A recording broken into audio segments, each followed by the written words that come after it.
Technologies that support NFTs are complex. Every piece of them comes with a ton of jargon. I know getting familiar with NFT world could be challenging. That's why I'm here to review some terms in NFTs ecosystem. Today we will talk about blockchains and some of the most popular blockchains in NFTs. Hi, welcome back to my channel. Let's get started. Blockchains are distributed databases. They are used to securely store data in a publicly accessible way. Rather than relying on a single centralized server, blockchain networks store data across distributed devices worldwide. The distributed devices can be anything such as computers, laptops, or even bigger servers. They serve as the framework of the blockchain. They communicate with each other to enable the storage and spread of data without the need for a trusted third party. The blockchain provides a record. It's a decentralized proof of ownership vehicle that's unlike everything we've ever seen. Ethereum is the primary blockchain used in the Web3 ecosystem due to its size and security. It's the most popular blockchain for NFTs.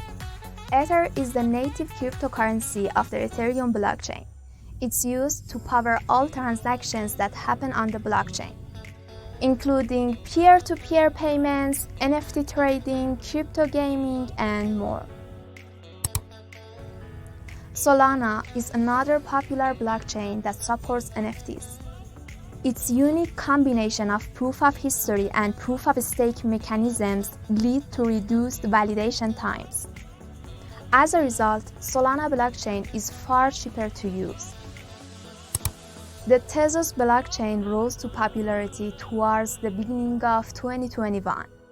It's not as widely used as the Ethereum blockchain. It supports NFTs and it's preferred by members of the community who want to reduce their energy use.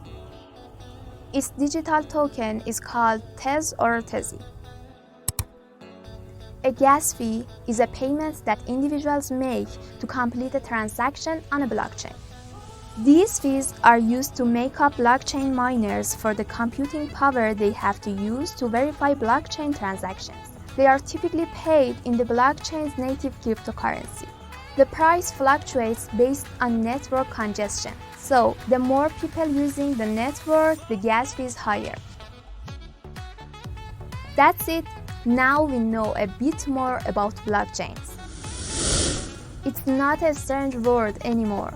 I'll come back with the second video about related terms to NFTs. Stay tuned for more.